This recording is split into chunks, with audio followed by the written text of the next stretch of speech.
Hello and welcome to the Point Blank Show. My name is Abhishek. Our guest today is Edward Fishman, who has spent years at the sharp end of American foreign policy. He has worked at the US Treasury, the State Department, and the Pentagon, and played a key role in designing sanctions on Iran and Russia. So that covers both strategy and operations. He's held pretty much the entire gamut.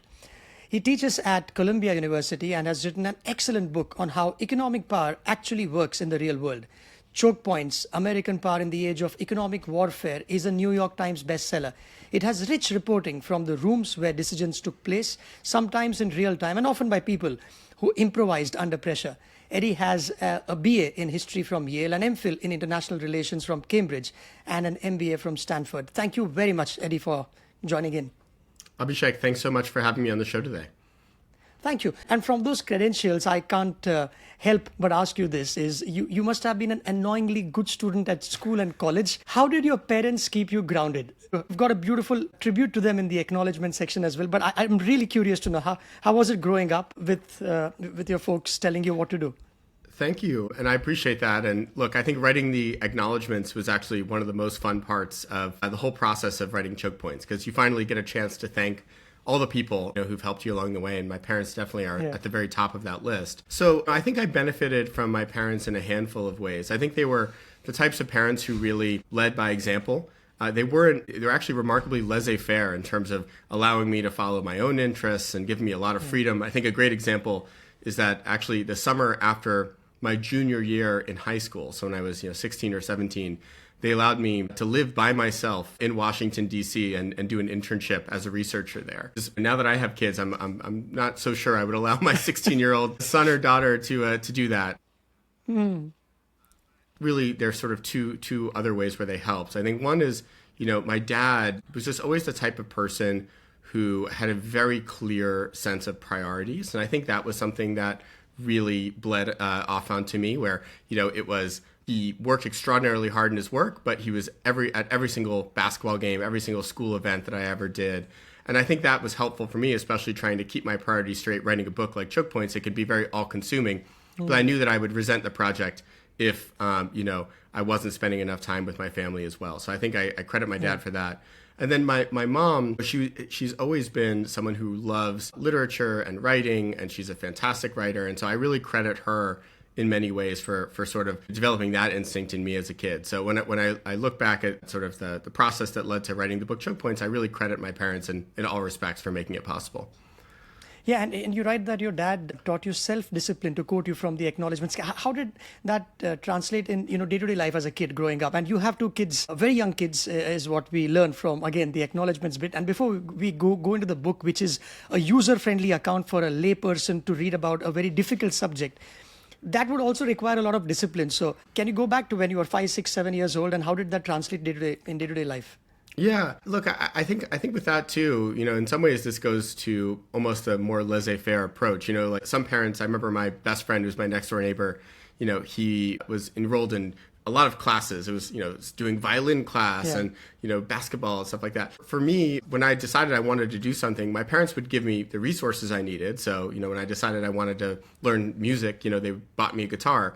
But then they really were like, you're never going to get good unless you devote yourself to this, unless you are the one who really does it. And so a lot of it was, encouraging me, making me feel like I could believe I could do something, but then really making it so that I was on my own, not sort of giving me a very clear path. It wasn't like I had to do basketball classes every single day. It was, I'd practice on my own, and they would, ensure that I had the resources I needed to do it. And I think that was helpful to me, because I'm definitely not the type of person where if I'm given a very strict assignment that I do a great job. I'm the type of person where I work best when I find something that I'm sort of innately passionate about, and then are put in the position to actually do it. And so I think writing a book, for those who've tried it before, it really is it's very hard to imagine being able to do it in a good way if you're not very passionate about it yourself, and also disciplined, because it's easy to see how a book could take you 10 years if you're not managing your days. And honestly, for the year and a half that I was really working almost full time on my book, this was my job. I'd wake up, and my days, I didn't really have any obligations besides writing.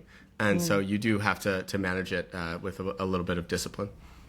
Yeah, and talking about discipline, and this is a very clunky segue into your book, but your book Chokepoints also talks about another kind of discipline is of allowing systems to do the work of, let's say, draining a country's economic resources to meet certain ends instead of using military power. Can you describe what sanctions are? Because we read about them in the newspapers. It's just a headline, but after reading your book, I realized there is a mountain of work that goes beneath it. It's not like somebody just switched something on and the politician or the president signs on a piece of paper. That's only the beginning. What were sanctions, let's say, back in the 1990s even? Don't worry about going back in history, but I would love to hear that. But 1990s to now, how have they changed, and what exactly is a sanction?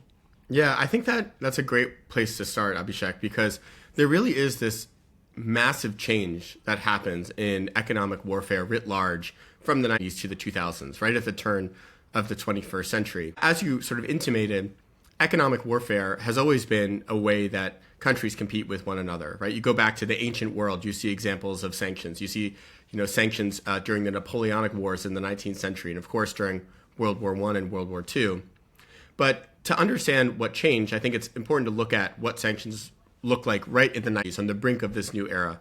And the canonical case of sanctions in the 90s was the UN embargo against Saddam Hussein's Iraq. This embargo went into effect in August of 1990, right after Saddam Hussein invaded Kuwait and annexed it. And it stayed in place all the way up until 2003. The US launched the second sort of big war in Iraq. And the goal of that embargo was really to stop Iraq from selling oil on the global marketplace. The way that it was implemented, though, for that entire 13-year period was through a multinational naval blockade. So 24/7 for that whole period, you had ships from over 20 different countries patrolling the Persian Gulf, inspecting every single oil tanker coming in and out of an Iraqi port. And that's what economic warfare really looked like for most of human history. It was just another offshoot of military force. You needed navies to enforce it, or if it was a land blockade, you needed armies for a siege, for instance. And so really, to the extent the US was doing economic warfare, it was the Pentagon, it was the Defense Department that was implementing it.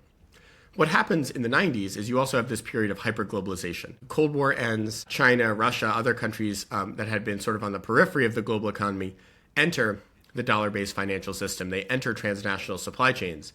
And you have the creation of these choke points, these sort of areas of the global economy where one country has a dominant position and there are few, if any, substitutes. And by virtue of these choke points, by the time you get to the 21st, the countries that control them, and the US controls the most important ones, like the dollar, for instance, the countries that control them can literally just sign a document, impose sort of a legal restriction, say you don't have access to the dollar anymore. And that imposes just as much harm as a naval blockade used to in the 1990s. And so I think from the standpoint of foreign policy, it's very important because the threshold for deploying hard-hitting economic warfare has gone substantially down because no longer do presidents need to put troops in harm's way to do economic pressure. But the impacts have simultaneously gone up. And so I think that's a big reason why in the last 2 decades, you've really seen this rapid proliferation of economic warfare everywhere around the world. Yeah, and the importance of the dollar. I think you spent the first few chapters talking about how for America, they always focused on ensuring that the value of the dollar in terms of global finance never depreciates. Not in terms of depreciates, meaning not in value as much as reputation. And there is a wonderful chapter at the beginning, and I loved it, about there's one character called William Simon, and you introduce many such characters. Could you take us through how this particular bloke, who admittedly with a lot of whiskey in his system, went on to crack a deal, which turned out to be an important one at the time? I think this was back in 1974. And that was definitely one of the more fun chapters to research and write, because it does go to show also that, some things change quite a bit over time. There's this incredible photo that I have in the book of Bill Simon, who was the Treasury Secretary in the Nixon administration, testifying before Congress with this massive plume of smoke around his head, which is, I don't think you'd be allowed anywhere near a government building with cigarettes today, but it's a different era. So Bill Simon was a bond trader. He was from New Jersey. He was, kind of a hard scrabble kind of guy. And he had no experience in politics. And just to situate folks, in 1974, Nixon is already mired in the Watergate scandal, which eventually would bring his presidency to an end.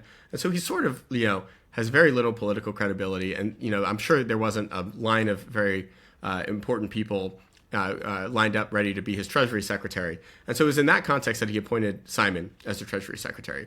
And when Simon started looking at the books, basically looking at the U.S. budget, looking at the state of the U.S. financial system, he was extremely worried because really for the first time since the Second World War, the U.S. started running these big budget deficits. We were already fighting a war in Vietnam. Some of the U.S. trading partners who were very weak after World War II, such as countries in Europe and Asia, were recovering. And so the U.S. was running budget deficits and trade deficits. And the dollar had been, sort of depreciating sort of in a serial way for a while. Nixon had taken the dollar off the gold standard in 1971. And he was really worried about the U.S. government's ability to continue funding itself. To add to the mix, in 1973, there was the Arab oil embargo, which cut oil off to the United States and led to a massive spike in oil prices and gasoline rationing in the U.S. And what Simon concluded was we needed to strike a deal, basically, to come out of this morass. And the idea was that as the oil market was becoming a bigger and bigger share of global trade, that was kind of the main way that, the main sort of mechanism that we needed to give the U.S. financial system another sort of breath of fresh air. He decided that the Saudis had been had been selling the most amount of oil basically to the U.S. And so he said, what if we come to a deal with the Saudis in which they agree to price their oil in dollars, so we're paying them dollars for their oil, and then they recycle that money into U.S. government debt, that they basically take the cash that we're paying them for their oil and use it to plug the budget deficits that we're running in the U.S. And the sweetener, the way that we'll get them to do that is really twofold. One, we'll allow them to buy U.S. government debt outside of the normal auctions, so they don't have to sort of publicly bid for U.S. treasuries, and they can kind of do it in secret. And two, we'll give them preferential access to U.S. military hardware. And so, as you mentioned, in the summer of '74, he kind of cocks up this deal, gets extremely drunk, and flies over to Jeddah in Saudi Arabia and negotiates it successfully with the Saudi government. And so some people may have heard of this term petrodollar, right, which is the sort of inextricable link between the oil market and the dollar. That really originated with this deal, this mission that Bill Simon had to Saudi Arabia in 1974. Yeah, he put his liver on the line. To make it's a good way happen. to put it. Yes. So dollars leave America to buy oil, then they come straight back as investments that fund American deficits, which is pretty cool. I mean, as deals go. And he was a salesman, so I think he cracked that at the time. And Ahmadinejad, now let's get to Iran, for example, where you've the former president now of Iran. To begin with, you have despots on one end and dictators, and then you have democracies like America, and then you have the likes of China. In the case of Iran, what I found very striking in your book is George Bush, when he was a president, he tells his team that, look, we can't sanction Iran anymore because we hardly have any dealings with them. So it's like we have come to a saturation point. We can't do much. And then you've got certain characters in the team that said, hang on a minute, we will find a way to still get to a solution, even if we can't directly sanction the country. And the team goes about workarounds, as we call them in the world of IT, where if a solution doesn't work, so here's a workaround. Can you explain how, when you were in those rooms, how did you guys figure out that, all right, we can't hit Iran directly, let's take a different route? Because I thought that was among the most interesting, sections of your book.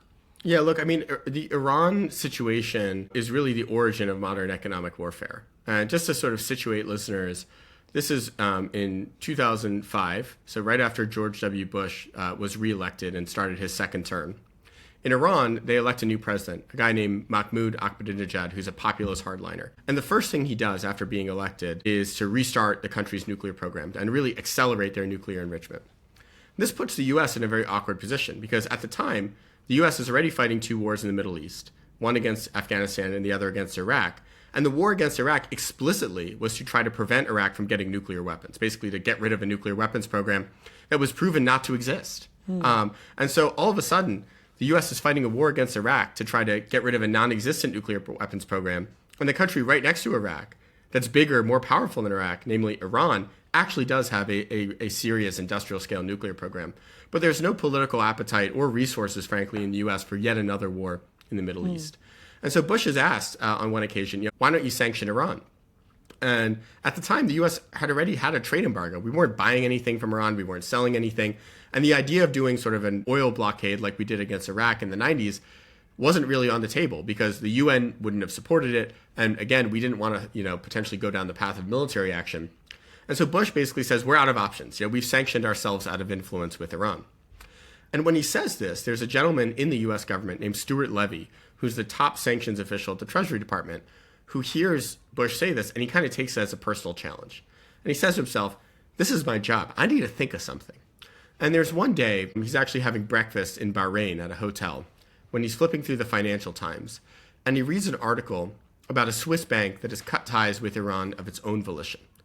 And a light bulb sort of goes off in his head where he says, hold on a second, maybe it's okay if we can't get the Chinese government or the British government or the Indian government to support sanctions against Iran. Maybe I can just go to banks and companies in these countries, in places like Delhi or Frankfurt or Dubai or Singapore or Beijing, and persuade them one by one to cut ties with Iran. And for those basically who are not persuaded just by the potential reputational hazard of doing business with Iran, I could threaten to cut them off from the US financial system. I could tell a bank in Singapore that they have a choice. They could either do business with Iran or they could have access to the dollar, but they can't do both. And because of the importance of the dollar in the global financial system, almost everyone is going to choose the US. And Levy winds up being proven correct. And really within just a few years, he isolates Iran almost entirely from the global financial system, using not sort of the traditional government-to-government diplomacy, but this sort of novel government-to-business, G2B, if you will, outreach, where he's really getting businesses to do the bidding of the U.S. government, even if they're not based in the United States.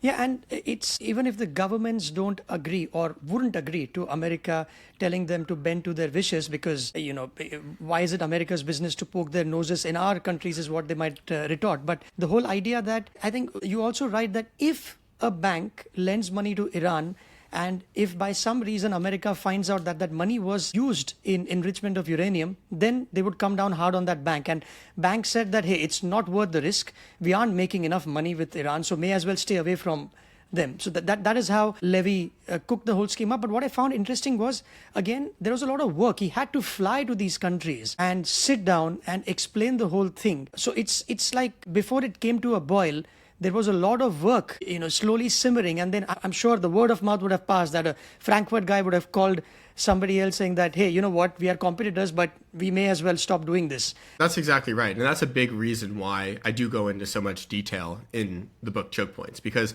you read a headline that, Rosneft is put under sanctions, the big oil company in Russia. Yeah.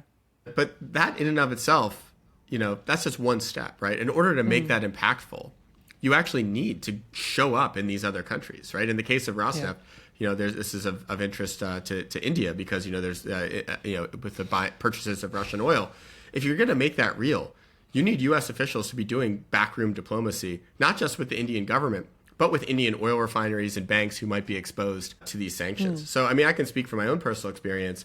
I was involved in implementing the Iran oil sanctions that wind up really being the key to getting the nuclear deal with Iran. Because in 2012, 2013, the U.S. finally, sort of the final step in the sanctions campaign was to go after the Central Bank of Iran, because that was the bank that was the repository for all Iran's oil proceeds. And there was a scheme that was sort of cooked up by the Obama administration and Congress to try to pressure countries around the world, including China, India, Turkey, to reduce their purchases of Iranian oil every 6 months, and when they paid for Iranian oil, to pay into the escrow accounts that could only be used to finance bilateral trade.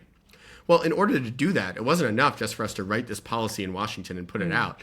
We had to show up in these countries and not just, again, talk to foreign ministries and finance ministries, but literally talk to every single bank that you can talk to. And, I remember going to some of these countries and speaking with maybe 50 different banks or the entire shipping industry of Singapore, showing up at a giant convention center and talking to all of them basically and walking them through everything. Because I think the key point too is that I think now especially there's this image sometimes of America trying to do sort of mafia-style diplomacy, whether you're with us or against us. What I found in my own experience is that that doesn't work very well. And you really do need to persuade and bring people along. And I felt that showing up, respecting other business people and other governments' autonomy, their right to make their own decisions, and then just laying out the risks, right? Not saying you have to do X or Y, but just saying, if you do business with Iran, we will be forced to cut you off from the U.S. financial system. You then allow the refinery or the bank to make their own sort of risk-based decision and decide whether they want to take that risk or not. And sometimes these banks themselves may not know that their money is being used for nefarious purposes, right? You write an example, I forget which bank it is, but Levy makes a presentation to this bank head and he scratches his head saying that I myself didn't know that this money was being used somewhere, a shell company maybe, that was funding Iran's uranium, whatever, enrichment. So it's very complicated. Yeah, that's right. And I think a lot of the times countries that are evading sanctions, like Russia and Iran, I mean, they're not doing it in the light of day, right? They're doing it in a very sort of shady manner. And so our principle, too, was to assume best intentions, to always assume, never assign to malice what could be actually accorded to ignorance, right? And so oftentimes we would go to these banks, we would bring with us dossiers of declassified intelligence, sort of showing them how their banks were being used by the Iranians, sometimes unwittingly, to funnel money into their nuclear program. And then basically say, look, this is happening. You may not know about it. Now you do. And sort of implicitly say, now you're on notice. So if it happens again, there's going to be a problem. But we're going to assume that, what happened in the past, you weren't aware was actually going on. And what's also, as a reader who has little background in economics, what I found was lots of these decisions were being taken as you went along. There was no textbook to it. Now, for example, America in this case did not want to throttle the ordinary Iranian citizen, where if you close them all up, you will have problems with food and medical supplies, and they would still need nuclear power to run their cities, for instance. And you figured out a way, what was that? The fuel swap proposal. Can you explain how that worked? Look, there were a number of proposals put forward, including the one you mentioned in mine, that were intended really to give the Iranians the chance to prove that their nuclear program was exclusively for peaceful purposes. So basically, the 2009 proposal would have required Iran to take their high-enriched uranium, send it outside of the country, and then in exchange get nuclear fuel that they could use for reactors, but that could not be readily turned into sort of the material you need for a bomb. Ultimately, the Iranians declined that proposal, and that's what led to us really ramping up economic pressure against them. But look, I think when you're doing an economic pressure campaign, it is really important to consider the legitimacy of the tools you're using. And I think something that President Obama, in my view, got right was that if you were going to build an international isolation campaign against Iran, you needed to prove to countries around the world that you were serious about the diplomatic side. That you weren't just sanctioning Iran for the sake of sanctioning Iran to punish them. You were doing it because you had a larger goal in mind and you were giving them a chance to show that their nuclear program was peaceful. I think on your point about hurting everyday Iranians, I think, there's a lot of confusion, I think, sometimes around this point on sanctions. My own view is that targeted sanctions that are so precise that they only affect elites and they don't affect everyday people are not possible. And, the best you can do is to really do everything you can to ensure that humanitarian goods are getting in, but almost inevitably you're going to have an impact. Because even if you allow shipments of medicine and food, if the country's currency is declining rapidly, is sort of in free fall, and having hyperinflation, people might not be able to afford the necessities that they need. And so my point is not to say that you should never use sanctions or that they're evil. It's that they are a very aggressive tool, and we really should only be using them when there's vital national security interests at stake. We should not be using them frivolously. We should not be using them without an attainable goal in mind. Yeah, you talked about Obama there, and he said, and I quote, we did what we did with Iran, quote, without firing a shot, unquote. And just a few days ago, you have American President Donald Trump, where he, in the context of Iran, he said, I can't imitate him, but he said something like, there's another beautiful armada floating towards Iran right now, and so we will see, I hope they make a deal, unquote. How are these styles contrasting? What do you make of what's happening right now as we speak with the American policy towards Iran? Yeah, I think this connects directly to sort of my most recent point, which is that, if you're going to commit to an economic pressure campaign, to sanctions, you need to have an attainable goal.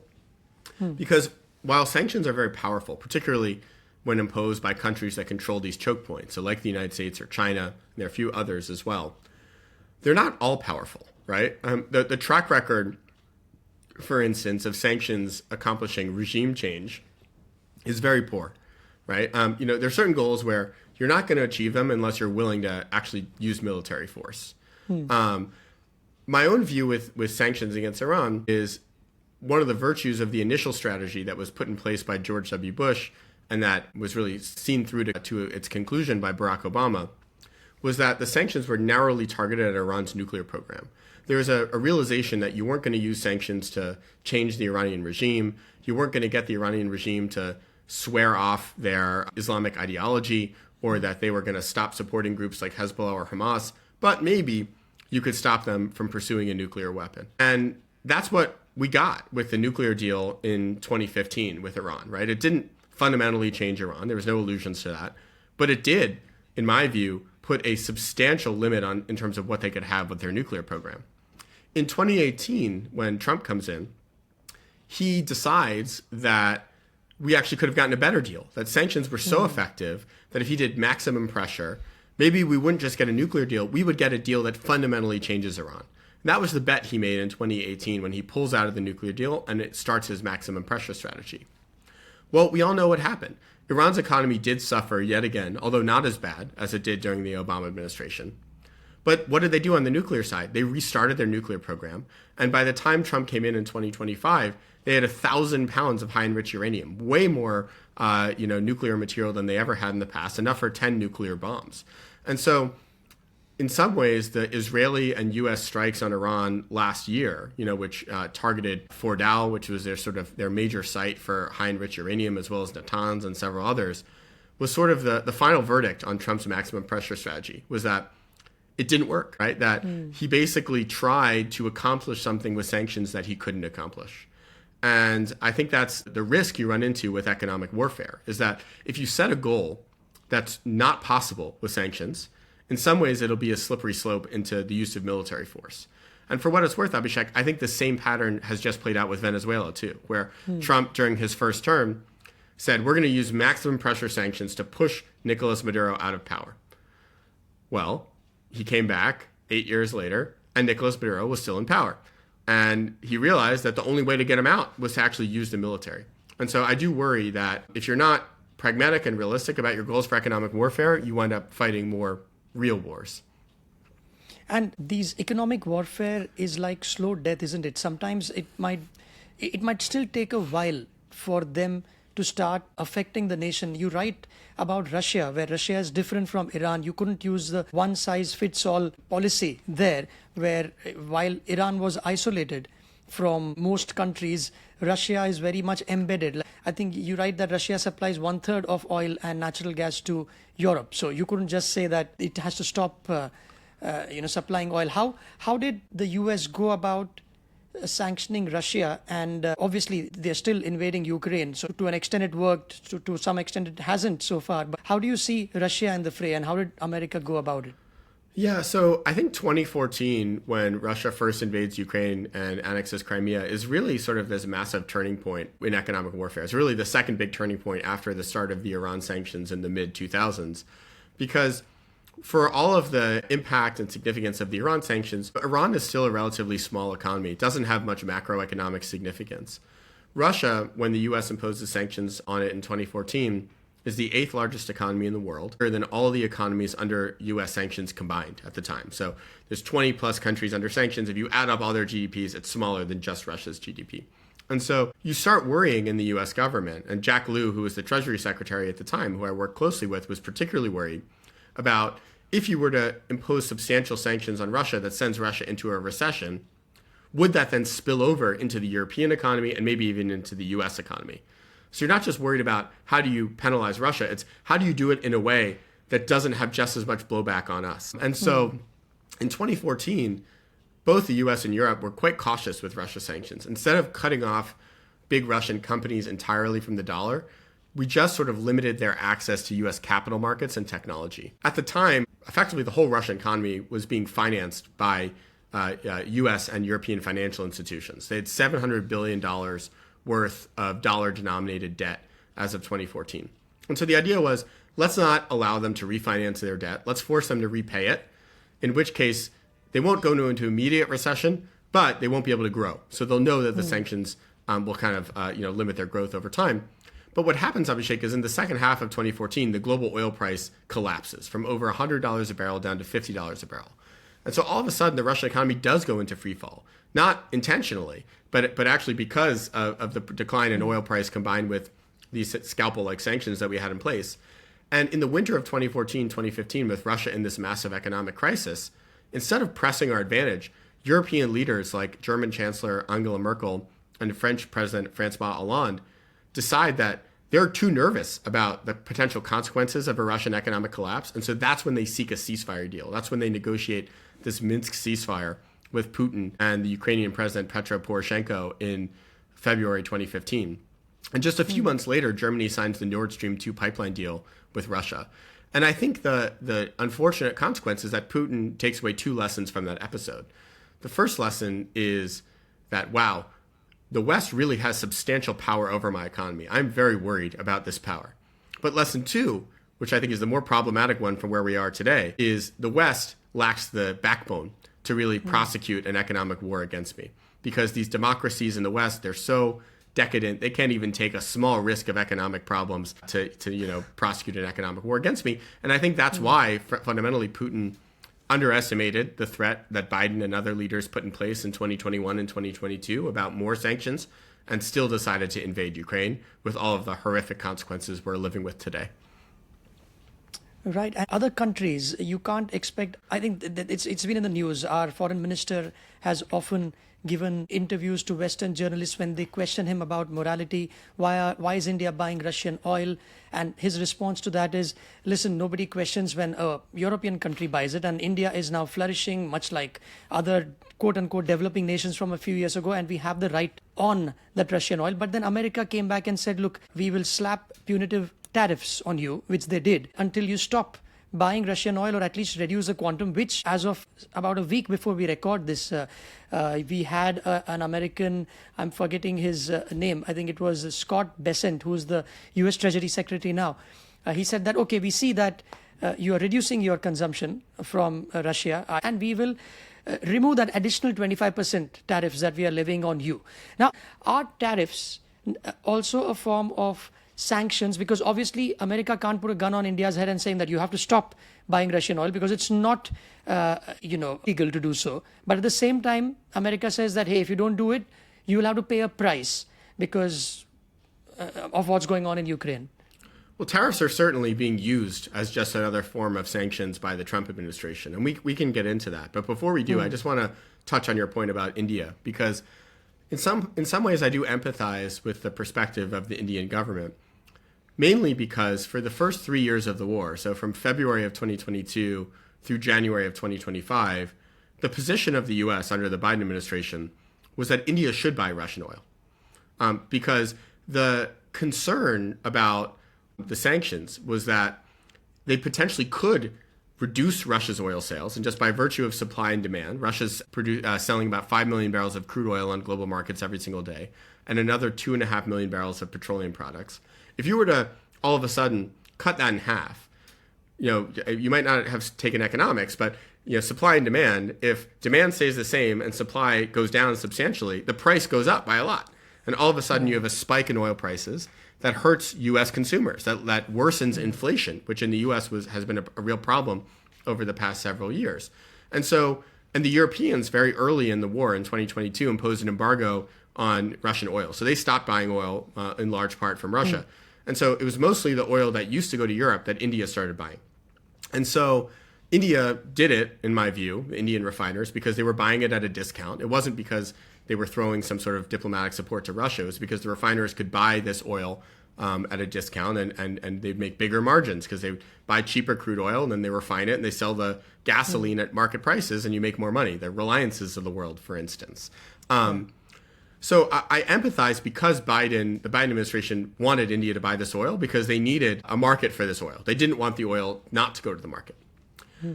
I'm critical of that policy. I think the Biden administration made a mistake because it's a very challenging policy to have, to say that Russia is a pariah, they're evil, this war in Ukraine is terrible, and yet it's okay for India and other countries to buy Russian oil. I find that to be a very confusing policy and one that doesn't make much sense.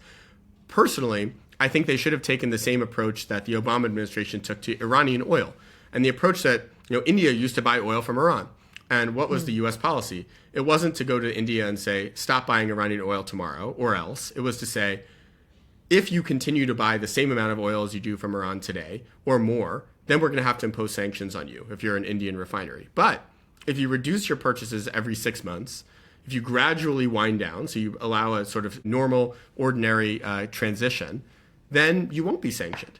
And that worked against India in the Iran context. It also worked against China. Chinese refineries wound down their purchases of Iranian oil under the sort of this program on Iran sanctions. I think Biden should have done that with respect to Russian oil, because the problem we have now, look, I have a lot of respect for India. My wife's family is from India. India is a great democracy. India should not be bankrolling Putin's gruesome imperialist war in Ukraine. And I don't blame Indian refineries for doing what they're doing because the Biden administration told them they should. So I blame the U.S. for not having a policy in place that made that possible. I think right now the problem is Trump policy has not been very coherent. He's gone for sort of this collective punishment approach, imposing tariffs on all Indian goods just because a few Indian refineries are profiteering off Russian oil. I don't like that. I would prefer an approach that is targeted at specific companies in India. So the companies in India who are buying Russian oil should come under U.S. secondary sanctions unless they reduce their purchases of Russian oil over time. That policy I could get behind, but the current policy I don't think is particularly coherent. And what will fill the gap is you buy it from other nations, like Saudi Arabia will have to increase its production, and you pay the same amount or maybe a premium and get it from another country then. That's right. I think that the virtue of allowing a gradual transition, so not saying you have to go from 2 million barrels a day to zero, but maybe from 2 million to, at the end of the year, 1.5, and the end of the next year, 1, is that you're also sending a signal to the market that in 6 months, there's going to be this big share of oil, another 500,000 barrels that India is going to need to buy from somewhere else. And so either Saudi Arabia will pump more, or maybe even shale producers in the U.S. will drill more, or there are other sources of oil from places like Guyana, for instance. I think that's the virtue, is if you can arrange it with enough of a phase-in period, you should get to a situation where you can phase out Russian oil sales without affecting India in any meaningful way. And last couple of questions, I know we are almost out of time, is moving on from Russia. And before we go, this one funny anecdote which I didn't know in your book that existed. Can you remind me of how communication can also play a major role between two countries? Where I think somebody said we are not doing press, and it was construed as something else. And tell me about it before we move to China. Yeah, I'm really glad you brought this up, because this is an example actually of how I think successful negotiations between the U.S. and India can work. Right, this was in 2012, when the U.S. is starting to impose some pressure on the Indian government and Indian refineries around Iranian oil. And an envoy from the U.S. named Carlos Pascual goes to Delhi, basically to have conversations with the Indian government. And there's a lot of media attention around it, similar to the way that I know in India there's been media attention around the Russian oil issue, because it's caused significant friction with the United States. Basically, Pascual has a very effective negotiation with his counterpart in India, and they feel like they have a solution. And the media asks him, when he's sort of walking out of the Indian Foreign Ministry, how did things go? And he says, we're not doing press today. I'm not taking questions. But whoever was reporting on it, I think for Reuters in India, heard, we're not too impressed. And so they reported, we're not too impressed. And this caused kind of a minor diplomatic hubbub in India of oh no, the U.S. is not impressed with India. What's going to happen? Yeah. Is there going to be a big trade war between the U.S. and India? No, and this has happened once when Duveri Subbarao, he was the former governor of the Reserve Bank of India, and he was kind enough to join me for a podcast, and he said something in jest to an audience, and a couple of them tweeted because they didn't understand that it was a joke, and it impacted the stock markets for a bit before people realized that he was only kidding. So these things can be. Yeah, that's funny. So, and you are also not impressed with China, is what I read. And tell us about, before we get to the concluding section of the podcast, where Huawei suddenly came in the news. There is TikTok, and I had to read a bit about it. From a layman's perspective, what I understood is Huawei doesn't just make mobile phones; it makes it's 5G and network. So in theory, it can monitor traffic. It can disrupt a service, it can block communications, and if China pressurizes Huawei to do something, it basically has a certain anatomy of I can't use the words, I guess, with a human, it has brass balls, let's say. It has, it could cause havoc to a country if it is directed to do so, which is what I learned by reading a little bit. But can you tell us what keeps America up at night when it comes to China, especially Huawei, among others? So look, economic warfare today really revolves around these choke points, right? These key nodes in the global economy, because they give countries unilateral power, right? You think about the dollar, it's involved in 90% of all foreign exchange transactions. You basically can't function as a global company without access to the dollar. And guess what? One country controls the dollar. It's the U.S., right? So the U.S. government can say any company in China or Iran or Russia or even India is cut off from the dollar. And that's a huge amount of power, right? Well, there's been a lot of concern in the last decade that some of the new choke points in the global economy are under the control of China. Huawei is the biggest private company in China. It's a technology company that makes primarily telecommunications equipment. So when countries are building their 5G networks, which are sort of the cell phone networks and digital networks that are used in their countries, the market leader is Huawei. And when this transition was happening in 2017, 18, 19, really the first several years of Trump's presidency, the U.S. was growing alarmed because most countries around the world, even very close U.S. allies like the United Kingdom, were actually basing their entire telecommunications infrastructure around Huawei. Right. And so the U.S. was really sort of floundering around in the first Trump administration, figuring out what to do about it, and eventually comes to the conclusion that the best approach is actually using economic warfare, realizing that even Huawei's equipment depends on computer chips that are designed and fabricated by U.S. companies. And so the U.S. sort of starts using computer chips, semiconductors, as another choke point for economic warfare to try to weaken Huawei and persuade countries around the world not to use Huawei. The campaign has been somewhat successful in that some major U.S. allies like the UK have, got rid of Huawei's telecommunications equipment in their networks, but there are many others that haven't. And I think the fear is that if Huawei established that kind of foothold, it would give the Chinese a weapon of economic warfare that's similar to what the U.S. has with the dollar. And what I would also say is, it's not just Huawei and telecom gear that matters. As we saw in 2025, rare earths, it's a sector where China has 90% of the global market share of refining of rare earths.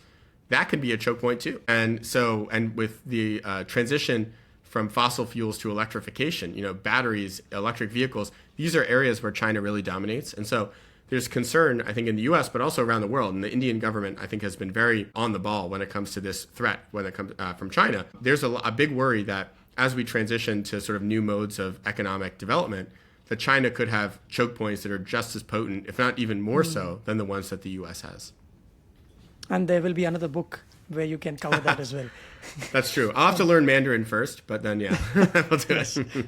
You write, last one, you write, Donald Kagan was the best teacher you've ever had. Can you talk us through that? You yourself are a teacher now. What are some of the lessons that he left with you? And do you enjoy teaching? And I love teaching. And frankly, I could not have written Chokepoints if I didn't teach a class on the same subject at Columbia.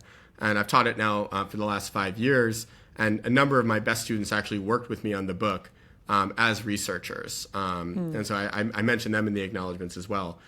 Donald Kagan, who unfortunately passed away a few years ago, was probably the most eminent ancient Greek historian of the 20th century. So he's sort of the most well-regarded historian of things like the Peloponnesian War, which is this 5th century BC war between Athens and Sparta.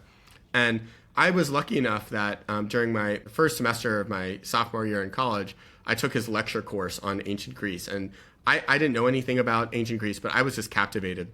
And so after that, I kind of snuck my way into his seminar, which was, for upperclassmen only and only capped at 20 students. I found sort of a glitch in the computer class registration system that allowed me to register for the class, even though I was a sophomore. And I remember I got to class and he said, well, how are you on the list? I've never had a sophomore in the class. I said, well, I'm on the list. And he goes, okay, well, I guess we'll have to let you in. And so I wound up taking that seminar and then his 2 other seminars and also doing a summer research project with him between my junior and senior years. And the thing I would say that made him so special, there are a few of them. One was, I think he really respected the idea that history matters and that contingency matters. That there's a tendency, I think, for us to look back at decisions that are made in history and to say, well, that was so stupid. Why did they do that? I think Kagan, his perspective was, well, no, people are not smarter today than they were yesterday. People have always made bad decisions. The important thing is understanding the context that decision makers had at the time. Not thinking about decisions with the benefit of hindsight, right? Not looking back at a decision that was made in 2015 and saying, that was so stupid, look what happened afterwards. But actually putting yourself in the shoes of a decision maker in 2015 and saying, well, what information did they have at the time and why did they make that decision? I think that was the most important thing that he taught me. And that's really why, if you read Chokepoints, it's very strict in terms of its adherence to chronology.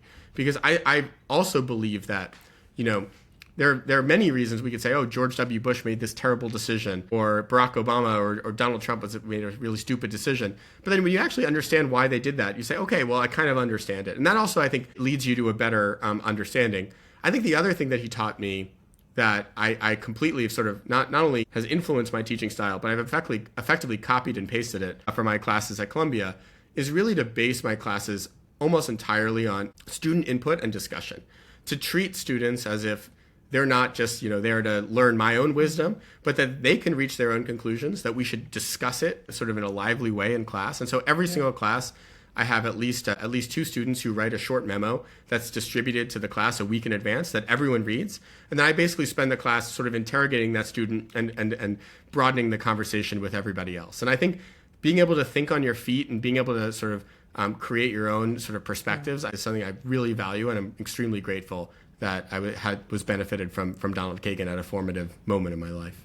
I think that's a very interesting point. Context matters. But in the interest of time, thank you very much, Eddie. And congratulations yet again.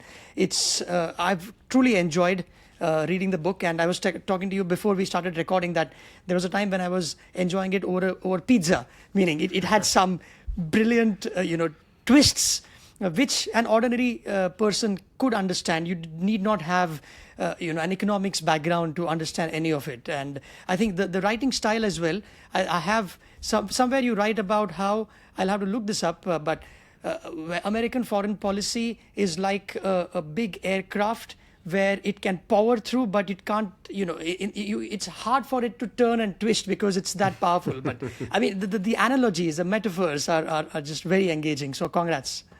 Abhishek, thank you so much. It's such a joy to engage with someone who's read the book so in such depth. And look, I hope that readers in India engage with Chokepoints because in many ways, India is really at the center of the age of economic warfare. And it's an important discussion, not just for us to have here in the US, but to have in India and around the world.